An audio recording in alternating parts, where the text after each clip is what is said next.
This is 6th Street. This is Juneau Avenue. That is the Brewery District. This is the Deer District. These are Milwaukee's newest neighborhoods.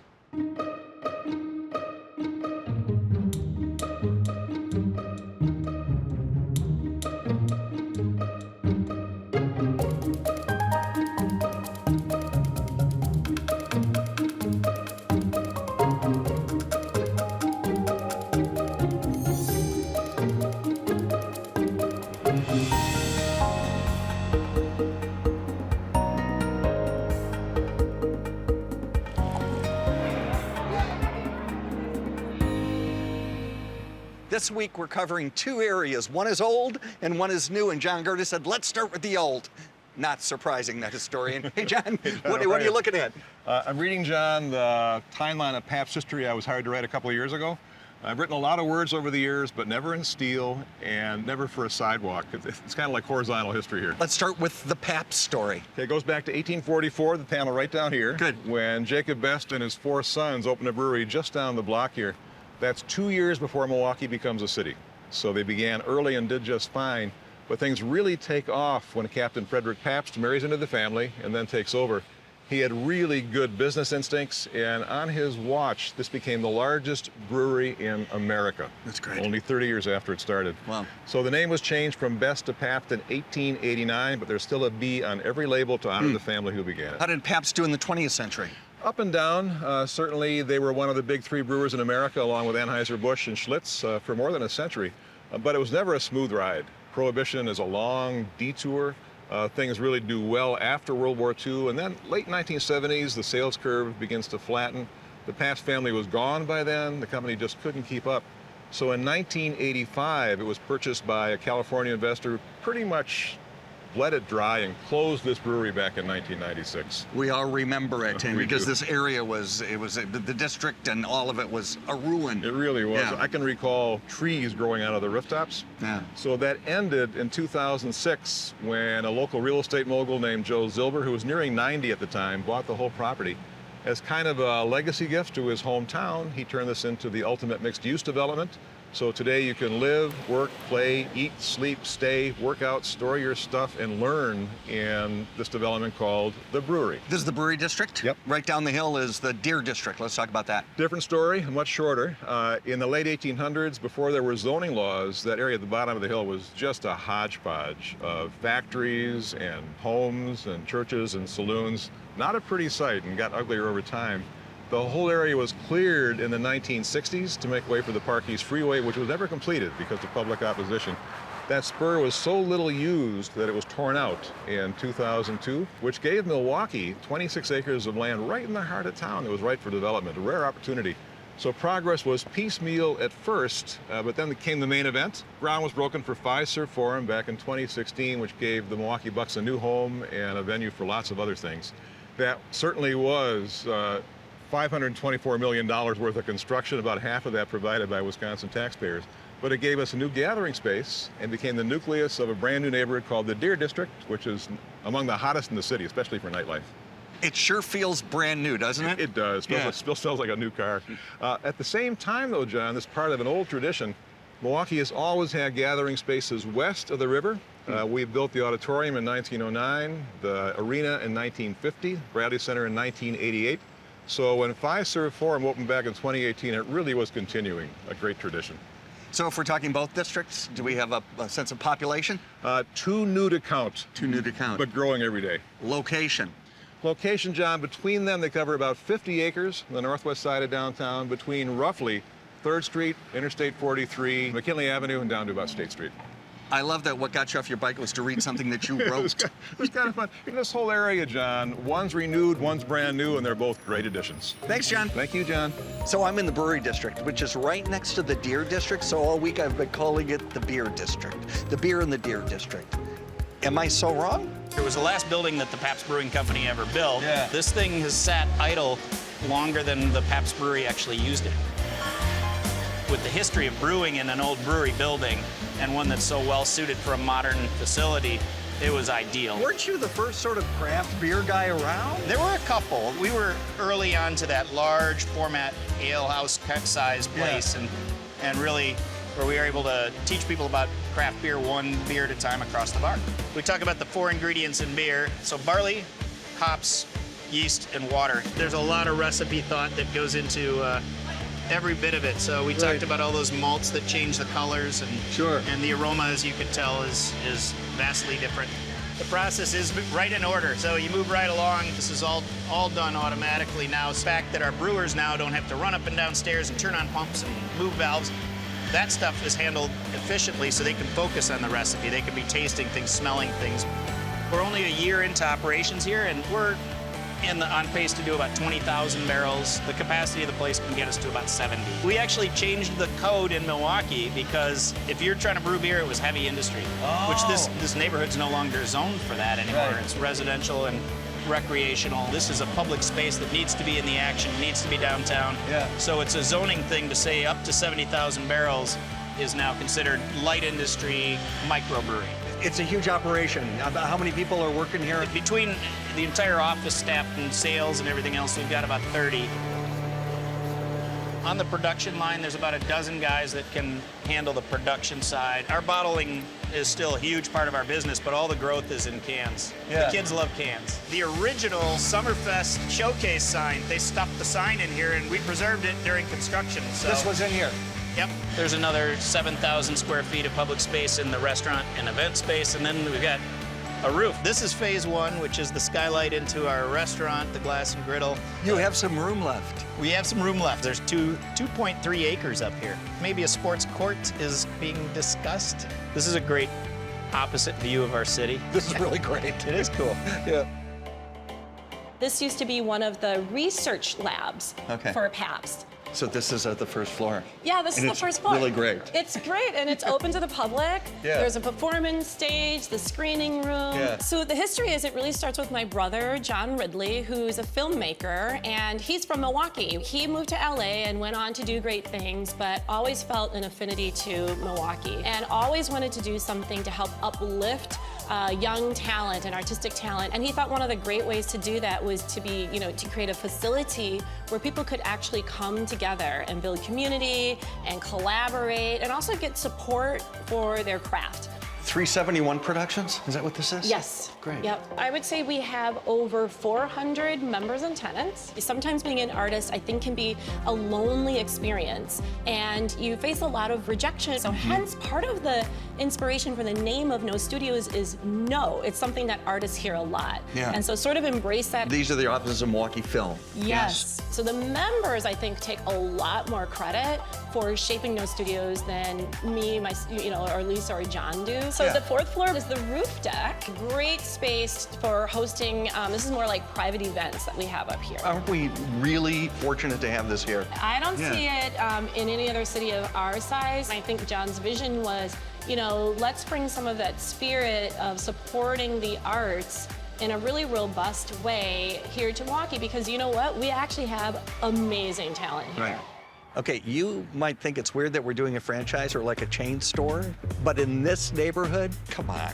A storage place makes so much sense. And it's cool. You always need this, whether you're relocating, downsizing, upsizing. Alice, what size is this one?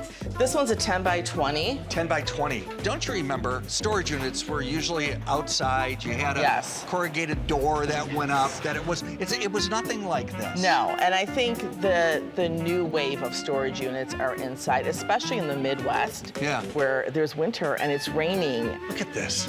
We have 944 units. The entire building is climate controlled.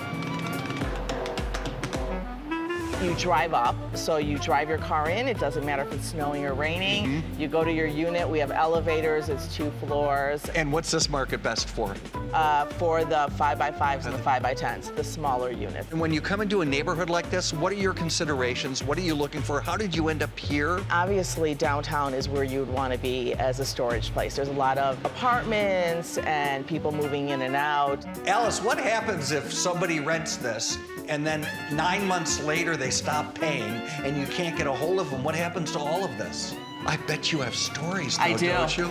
They were filming Batman many years ago in downtown Chicago. We had 11 units of Batman and other movie stuff, and they said, just get rid of it. Wow. One man found $30,000 in coins. I don't even need the storage, but I'd like one. I can get you one. The School of Public Health started in the historic Pabst Brewery District in 2012. So Milwaukee is a good place for this school. It is a great place because it's an urban setting. We want it to be closer to that population. We want it to be closer to the population that could benefit the most from the work that we do. Yeah. And so we're delighted to be here. It's a great area. So this is our computer lab. I am getting my PhD from the only accredited school of public health in Wisconsin. Yeah. That's a really neat thing to say, and I'm very proud of it, having seen how far we've come in that transition of working really hard to get our SEEK accreditation. So we have about 30 undergraduate students. We have about 90 Masters of Public Health students. Okay. And we have about 40 doctoral students. Faculty were so interested in my research interests, very engaging. At other schools, I didn't necessarily find that. Yeah. And I'm looking for that kind of community feel, that family feel. We're very open door here. And around finals time, this area gets pretty popular. So when we talk public health, a degree in public health, whether it be an undergrad or a graduate degree, what really are we talking about? What we do and study is the health of the population. The population could be as small as a neighborhood, but it could be as large as a country. So my community being kids on the autism spectrum, I know that kind of the gateway, how to get to that community is parents. Yeah. So how do we create this program for parents to teach them about nutrition, exercise? You are much better off as a society investing in preventive issues than trying to fix problems. And certainly lots of challenges that we hope that we're addressing now. I'm on the balcony at Fiserv Forum, which I believe is the center of the Deer District, which has got, I believe, one of the best views of downtown Milwaukee. So this is total a 30-acre development, of which about 15 of it's already been developed. And you're creating a neighborhood in the middle of what our downtown is, which is really spectacular. It's a lot of fun. It's a neighborhood really within a neighborhood, and to get to name it, very rarely do you get to develop an urban neighborhood really from scratch and around such a tremendous jewel for us to work with in Fiserv Forum. Have you had to call anyone So and we say, have, how did you do it? We have called people. You know, I think you try and take some best practice from people to see what they've done, what worked well. All sorts of things that are built around best-in-class entertainment as the anchor, but then seeing what others are doing and how we can learn from them. When you have 10, 15,000 people outside watching a playoff game on TV and 18,000 people inside watching it live, I think that really accelerated, boy, this is the place to be. This is fun. We were missing something. We're praying that what comes in here is like a movie theater. We were talking to a woman across the street who was like, we're hoping for a little grocery store. Yes. Because when you talk about that, and you call this a neighborhood, you need to develop all the amenities that support that. So I mentioned hotel, office, residential, and that's what we're really trying to do.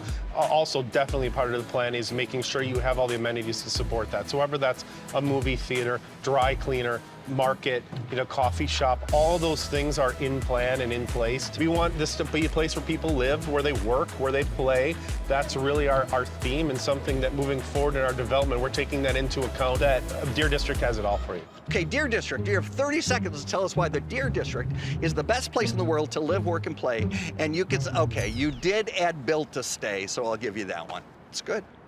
I'm in Zilber Park, one of two parks in the neighborhood, and it's named after Joe Zilber, who is the man who really developed the Brewery District as a neighborhood. This has become quite the neighborhood in downtown Milwaukee. Yes. It really has. They've done an amazing job of respecting good stuff. what was yes, here. Yes. Yeah. So we are in Blue Ribbon Lofts. And this is where all the packaging took place. Yeah. There are 95 apartments, and it's really diverse. It's mixed income housing, so a lot of people come from many different walks of life. Yeah. We have our bedroom up here. We like to use every bit of wall space. Really. So this is where you work? This is where I work. Is this you? This is me. This is Howard. He's really into architecture and design, and he walked in and said, yes. This is not typical for a condo, like a public space. No, it's humongous. The photographs give respect to what was going on here before you came. Yes, they absolutely do. They really show the history. A lot of the apartments have garage doors. Can we step in? Sure. Yeah. The architects had envisioned that artisans would populate and then use these doors to showcase their art for display purposes or for sale. So. Yeah. Suzanne, they call this the media room? We can just watch around the corner. Right. On Thursday Great. nights at 7, this is where the community gathers. Yes, absolutely. Milwaukee PBS is part of MATC, which is kitty corner from the 550 Ultra Loft. So we've watched this being built. It's awesome how they did it. I mean, it's a tiny sliver of land. How many apartments in the whole 112, 450 to 1,200 square feet. So Brandon, we're on the top floor? Yep. This is a one-bedroom? Yes, it's a one bedroom on the 6th floor with 6 stories.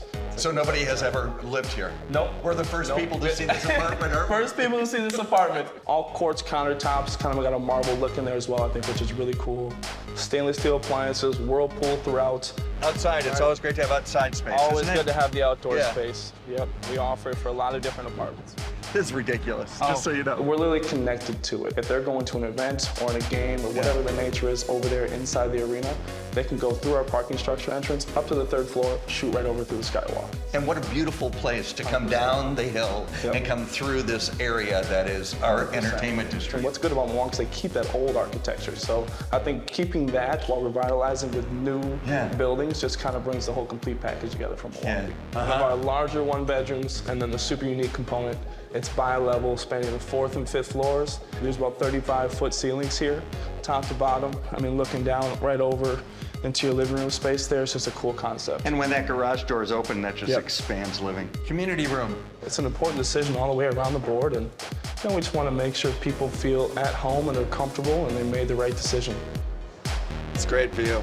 Isn't it? The Bucks organization, they're very specific, and I learned a few things this week. Here's the first thing I learned. That is Fiserv Forum. It's not the Fiserv Forum, and not just the Forum. This is the plaza at Fiserv Forum. And if you end up saying the Fiserv Forum Plaza, you're in trouble.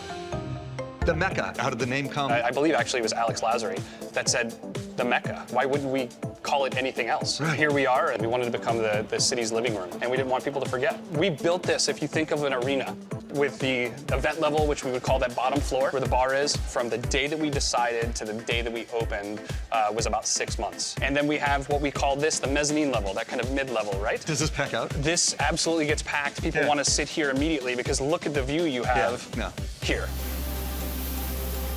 We're still a restaurant at heart, so we had to have really great food that backs that up. Arena style, sports bar food, but elevated. This is the spicy shrimp. Dredge them in rice flour, real quick flash fry on them so they're nice and crispy, and then we toss them in a spicy mayonnaise, a little sesame seed, and some fresh scallion. Man, are they good. Employee-wise, how many people working A here? little over 200.